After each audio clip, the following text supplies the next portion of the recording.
Natalo nga ang Magnolia Hotshots sa Meralco Bolts sa score na 80-85. At ito din ang last game nila this Commissioner's Cup. Pero sila pa din ang number 1 sa standings na may 9 wins at 2 losses lamang this Commissioner's Cup. Kaya't sila nga ay may twice to beat advantage sa makakalaban nila pagdating ng playoffs. Pero dahil nga on-off palagi sa injury ang star player nilang si Polly pag playoffs time na at kababalik pa nga lang din ni The Beast galing sa injury, ay naghahanap nga din daw ang Magnolia ng isa pang star player upang magtuloy-tuloy na ang kanilang championship run ngayong Commissioner's Cup. Kaya't narito ang mga top players na tinatarget ngayon ng Magnolia. Top 5, James Yap. Si Big Game James nga ay sinign muli ng Rain or Shine this PBA season. Pero baka ito na nga daw ang kanyang last season sa PBA. At ayon pa nga sa reports na to, ay mahal naman niya daw ang team niya ngayon.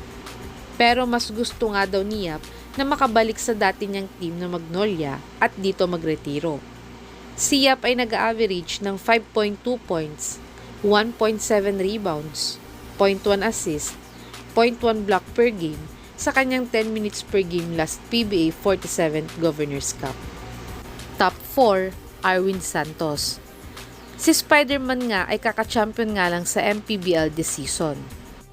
At isa nga si Santos sa dahilan kung bakit naging mas malakas ang Pampanga Giant Lanterns this season. Pero nais pa nga daw niyang makabalik sa PBA bago siya magretiro dito. At ayon nga sa source na ito, ay dalawang team nga daw ang gustong kuhanin si Santos this PBA season.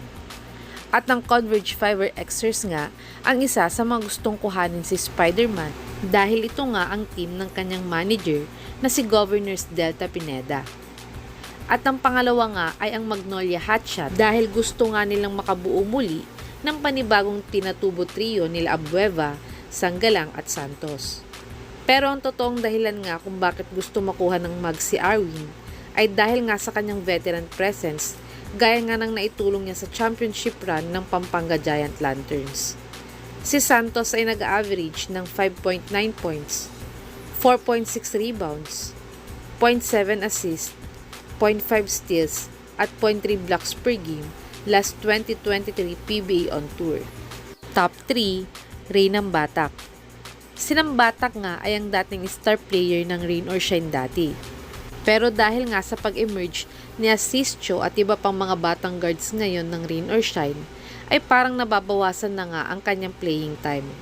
Kaya't dahil dito nga, ay maaaring ang maipasama ng Magnolia si Batak kung gusto nga nilang mag-reunite kay Big Game James this PBA season. Si Batak ay nag-average ng career low niyang 7.5 points, 2.3 rebounds, 2.1 assists, 0.1 steal sa kanyang 15.8 minutes per game this PBA 48 Commissioner's Cup. Top 2, Troy Rosario. Si Rosario nga ay isa sa mga star players sana ng Blackwater ngayon.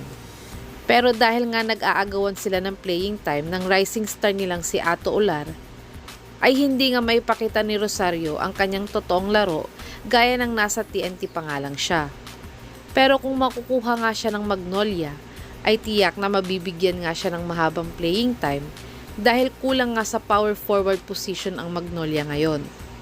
Si Rosario ay nag-average ng 10 points, 5.2 rebounds, 2.4 assists, 0.8 steals at 0.3 blocks per game this PBA 48 Commissioner's Cup. Top 1, Jason Perkins.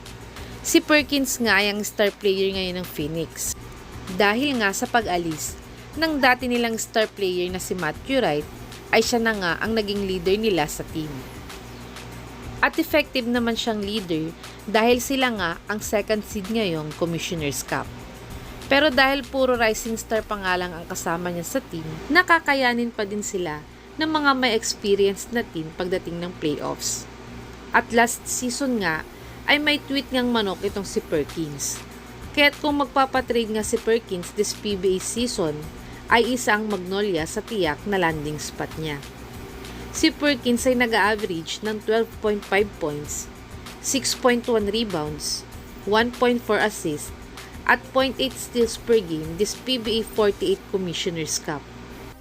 Ito ang mga players na maaaring kuhanin ng Magnolia Hotshots this PBA season kung gusto ulit nilang mag-championship. Kayo mga kabubbles, sino sa mga players na to ang pinakamakakatulong ng malaki sa Mags this PBA season? Ilagay nyo na po yan sa baba.